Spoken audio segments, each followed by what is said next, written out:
Tonight we have a very powerful, scary hadith, and I need you to please lend me your ears and lend me your heart. The hadith is in Bukhari, 100% authentic, and the hadith is Qudsi.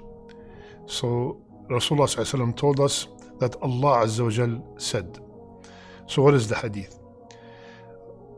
Rasulullah ﷺ said that Allah said, I am the opponent of three kinds of people on the day of judgment. A person who makes a covenant in my name and betrays it, and a person who sells a free person and eats his price, and a person who hires somebody, get the job done, and never pay their wages. Allahu Akbar. Very scary hadith. My brothers and sisters, if the mayor, if the governor, if the president, if someone in authority is your opponent, you will be having sleepless nights.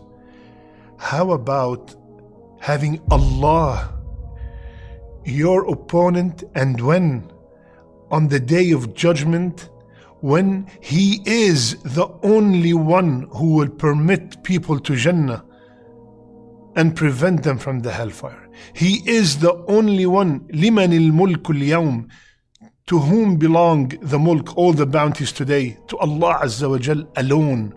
How can I have Allah Azza wa Jal, Malik Yawmiddin, the owner of that day, the king of that day, the king of kings, my opponent on the day that I really need every single help?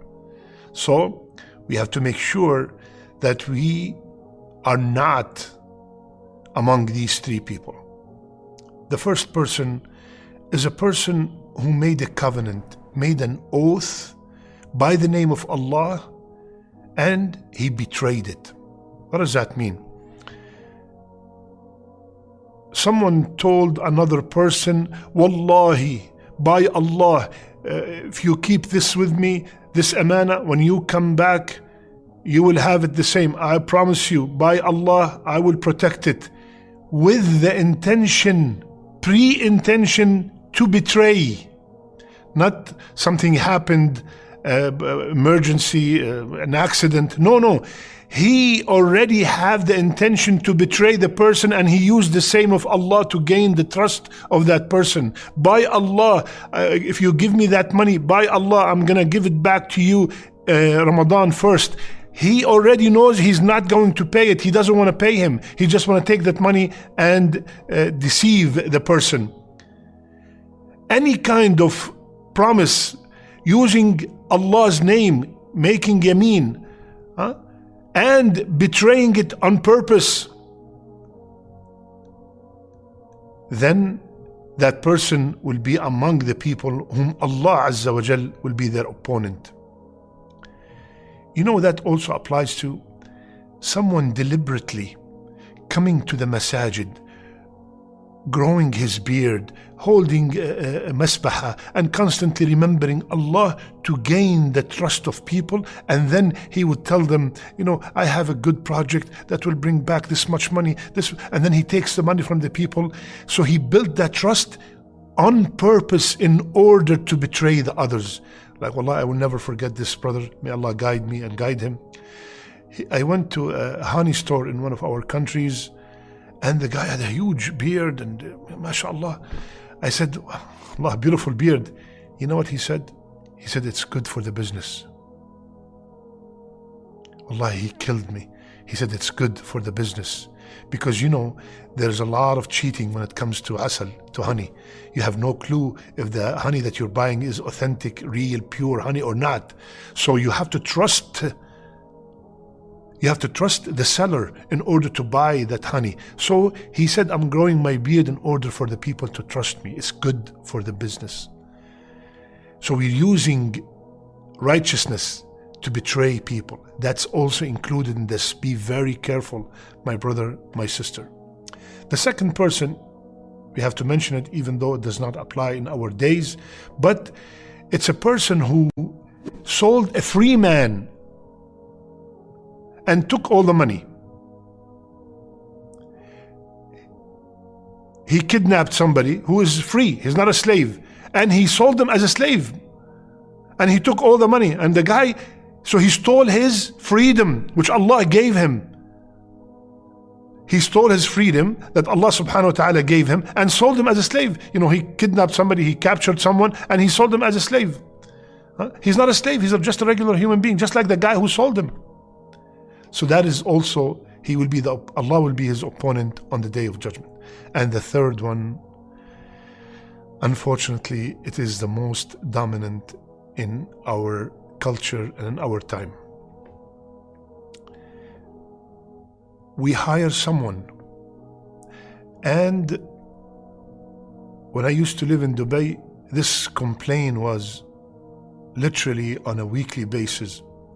Yeah, Sheikh, I've been working construction in Dubai, 100 and something degrees outside, and the guy did not pay me. Or I'm not, not specifically Dubai, any country where people hire laborers and they do not pay them after the job is done. Allah will be your opponent on the day of judgment. Rasulullah ﷺ taught us that before the sweat is dry, make sure you pay the person their job when it's done.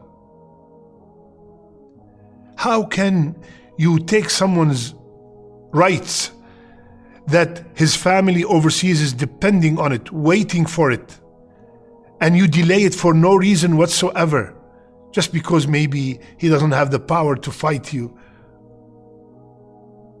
Or another case, I asked Brother Rahim and I made a deal with him that he's gonna come and fix something in my house, and we agreed that it's gonna cost $1,000. And when he's done, I threw 700. Rahim said, but ya Sheikh, you said $1,000. We agreed on 1,000. Take it or leave it. Be very careful. Keep that promise. Inna al-ahda kana mas'oola. That promise that you gave, you will be questioned about it. And not only that, Allah will be your opponent on the day of judgment. None of us can afford that. Whatever the deal that you made with that person, with that company, with that contractor, you have to fulfill that deal if the job is complete and done.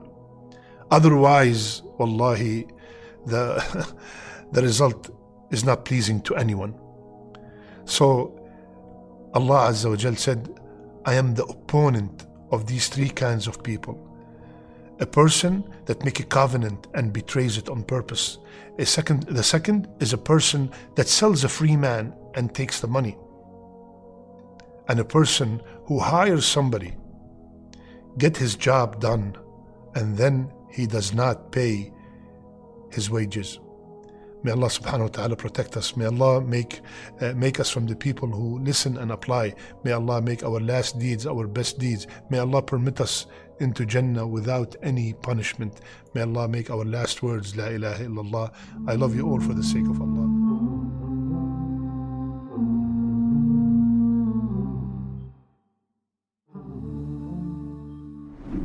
Have you ever wished that there was a Muslim version of YouTube or Netflix? Well, we have created